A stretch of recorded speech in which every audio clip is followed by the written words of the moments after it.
오늘 우리가 읽은 말씀은 회복된 이스라엘의 땅을 분배하는 장면을 보여주고 있습니다. 하나님께서 이스라엘의 12지파에게 그 경계선을 따라서 기업을 나누라 이렇게 말씀하고 계시죠. 47장 13절 말씀 다시 보십시오.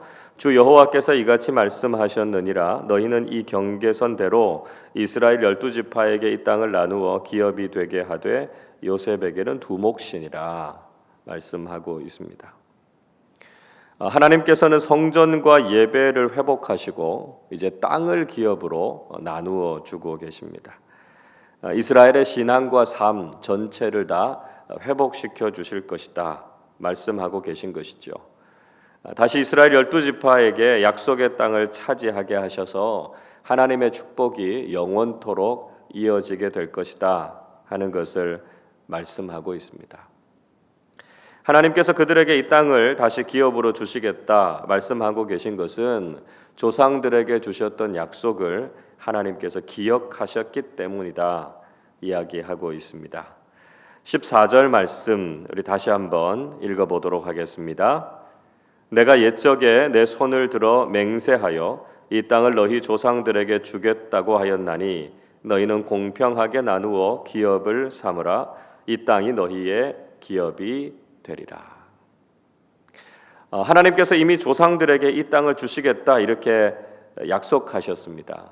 그 약속은 그들의 민족의 조상이었던 아브라함에게 주셨던 약속이죠. 그 이후로 무려 1500년 이상이 지났습니다. 그런데 하나님께서 그 약속을 잊지 않으시고 기억하고 계셨다 하는 것이죠. 이것은 하나님께서 얼마나 신실하신 분이신가 하는 것을 보여주고 있습니다. 하나님께서 아브라함과 모세 그리고 다윗 등의 조상들에게 그 약속의 땅을 주셨고 차지하게 하지 않으셨습니까? 그리고 이제 에스겔 시대에 다시 그 약속의 땅에 대한 비전을 회복시켜 주신다 하는 것을 이야기하고 있습니다. 그리고 그 약속이 영원토록 이어지게 될 것이다 말씀하고 있습니다. 이처럼 하나님께서는 우리에게 하신 약속을 확실하게 지키신다라고 하는 것이죠. 비록 지금 볼 때는 하나님의 약속이 좀 요원해 보일 수도 있습니다.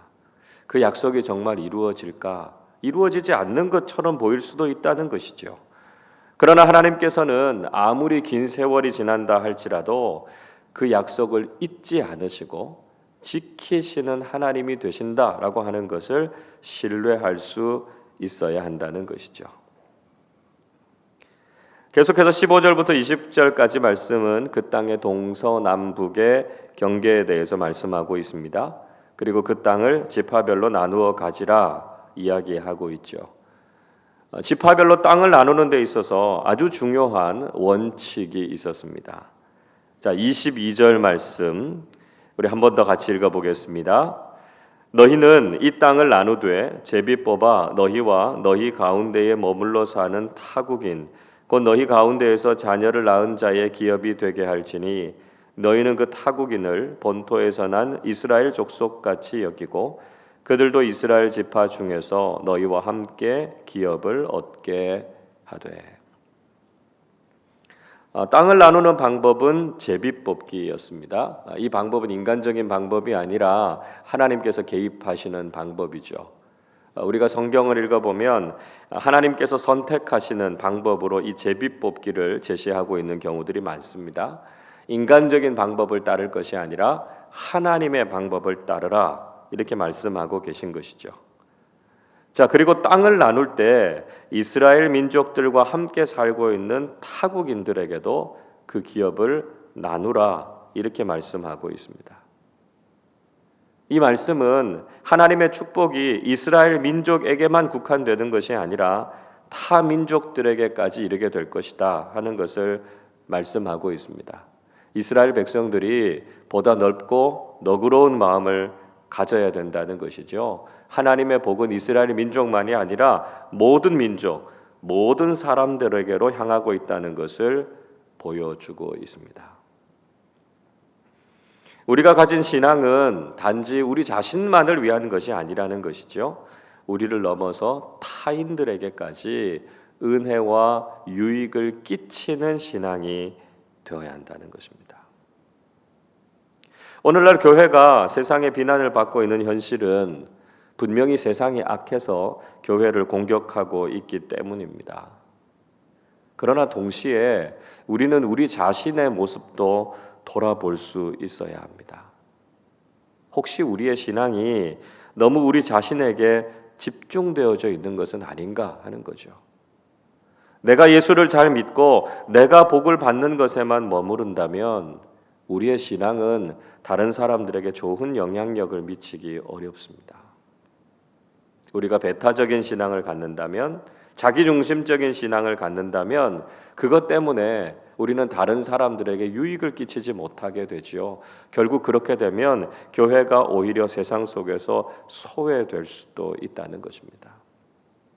하나님께서 회복된 이스라엘의 비전을 보여주시면서 이스라엘 민족과 타국인들이 함께 그 기업을 받아 누리게 될 것이다 말씀하고 있습니다. 하나님의 복이 하나님의 사람들을 통해서 많은 사람들에게로 흘러가야 한다는 것을 보여주고 있습니다. 우리가 넓은 마음을 가져야 된다는 것이지요. 너그러운 마음으로 신앙생활을 해야 한다는 것입니다. 그래서 우리의 신앙생활을 통해서 우리와 우리의 이웃들이 하나님의 복을 풍성하게 누리게 될 수 있기를 바랍니다. 자, 계속해서 48장의 말씀 읽어보시면 이제 각 지파별로 땅을 나누는 장면이 나오고 있죠. 먼저 단 지파, 아셀, 납달리, 므낫세, 에브라임, 르우벤, 유다의 몫에 대해서 48장 앞부분에서 소개하고 있습니다. 자, 유다까지의 몫을 이야기하고 나서 그 다음에는 예물로 드릴 땅을 언급하고 있습니다. 48장 8절 말씀인데요. 자, 8절 말씀을 같이 한번 읽어보겠습니다. 유다 경계선 다음으로 동쪽에서 서쪽까지는 너희가 예물로 드릴 땅이라. 너비는 25,000척이요 길이는 다른 몫의 동쪽에서 서쪽까지와 같고 성소는 그 중앙에 있을지니. 유다 지파의 땅 옆에는 하나님께 예물로 드리는 땅이 있었습니다. 그리고 그 땅의 중심에는 성소가 있을 것이다 말씀하고 있죠. 그 땅의 길이는 25,000척, 그러니까 12.5km입니다. 너비는 10,000척, 5km 정도 되죠. 하나님께서 분명히 이스라엘 지파들에게 그 땅을 주시겠다, 기업으로 주시겠다 이렇게 말씀하고 있습니다. 그러나 역시 그들의 중심에는 하나님을 섬기고 하나님께 드릴 것이 있어야 된다는 것을 말씀하고 있습니다. 자, 이것이 상징적으로 보여주고 있는 것은 자신의 기업이라고 해서 그것이 모두 다 내 것이 아니라는 것이죠. 그 주인은 하나님이시다 하는 것을 말씀하고 있습니다. 회복된 이스라엘, 거룩한 땅에서도 주인 되신 하나님을 잊지 말라는 것입니다. 늘 하나님을 내 삶의 중심에 모시고 살아야 할 것을 말씀하고 있습니다. 자, 이 땅을 제사장들에게 돌리라 이렇게 말씀하고 있지요. 10절 말씀 같이 읽어보겠습니다. 이 드리는 거룩한 땅은 제사장에게 돌릴지니 북쪽으로 길이가 25,000척이요 서쪽으로 너비는 10,000척이요 동쪽으로 너비가 10,000척이요 남쪽으로 길이가 25,000척이라. 그 중앙에 여호와의 성소가 있게 하고. 예물로 드리는 땅은 제사장들에게 돌리라 이야기하죠. 또 그 땅의 중앙에 성소가 있을 것을 다시 한번 이야기하고 있습니다. 그러니까 회복의 중심에는 예배가 있어야 된다는 것입니다. 그래서 제사장들이 그 땅에서 하나님을 예배하고 섬기는 일을 하게 될 것이다 라고 하는 것이죠. 회복된 이스라엘, 즉 하나님 나라는 예배가 중심이 되어야 한다는 것입니다. 그리고 그 백성들은 하나님과 하나님의 사람들을 섬기는 일을 해야 될 것을 말씀하고 있습니다. 14절 말씀도 같이 한번 읽어보겠습니다. 그들이 그 땅을 팔지도 못하며 바꾸지도 못하며 그 땅에 처음 익은 열매를 남에게 주지도 못하리니 이는 여호와께 거룩히 구별한 것입니다. 자, 그 땅은 팔지도 바꾸지도 못합니다. 그 땅에서 난 처음 익은 열매는 다른 사람에게 줄 수도 없었습니다. 그러니까 그 땅의 소유권과 그 땅에서 나온 소산에 대한 모든 권한은 이스라엘 백성들 것이 아니었다라고 하는 것이죠. 왜냐하면 그것이 하나님께 거룩하게 구별된 것이었기 때문에 그렇습니다. 모든 소유, 모든 권리가 하나님께 있었다는 것이죠.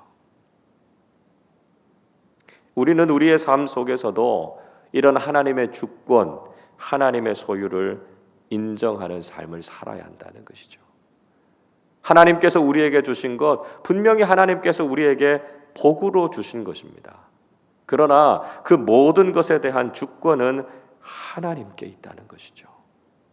또한 우리는 하나님을 우리의 삶의 중심에 모시고 살아야 한다는 것입니다. 우리에게 맡겨주신 겁니다. 우리가 관리하고 있는 것입니다. 그러나 늘 주인 되시는 하나님의 뜻이 무엇인가, 그리고 그 말씀에 순종하는 사람들이 되어야 한다는 것이죠. 또 한 가지 기억해야 될 게 있습니다. 우리가 절대 손대지 말아야 할 하나님의 영역이 있다는 것을 잊지 말아야 합니다.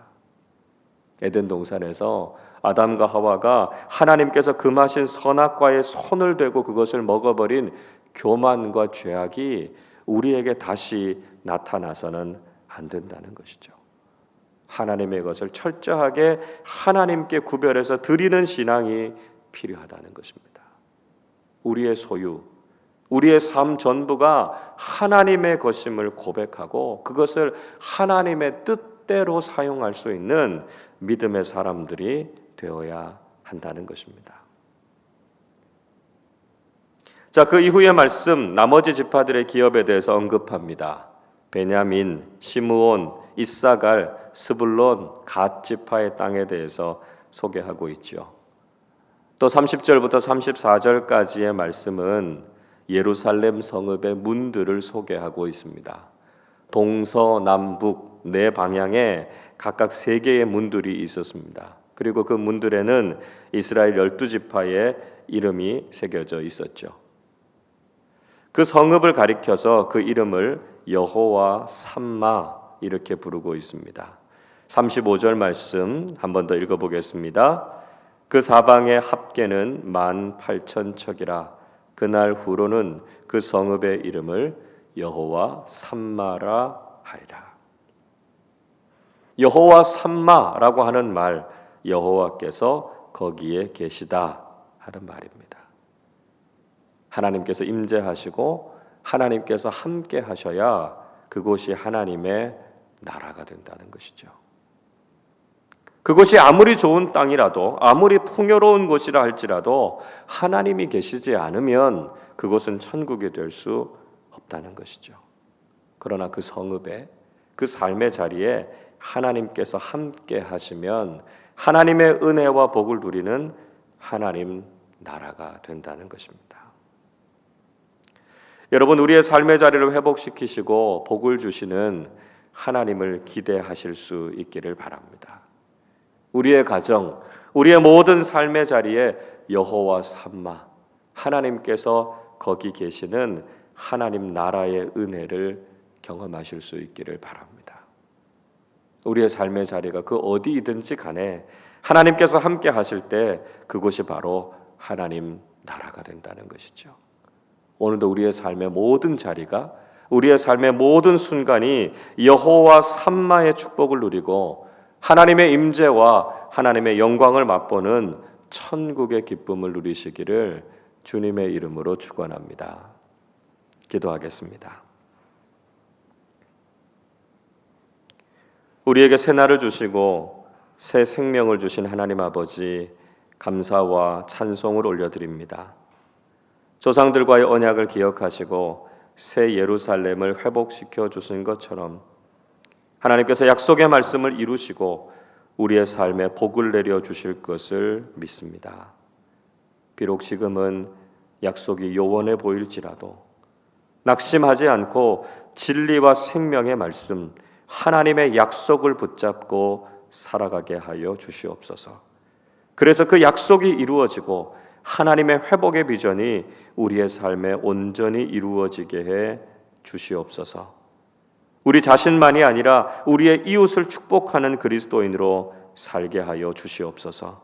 늘 우리의 삶의 중심에 하나님을 모시고 여호와 삼마, 하나님께서 우리와 함께 여기에 계심을 경험하는 복된 하루 되게 하여 주시옵소서.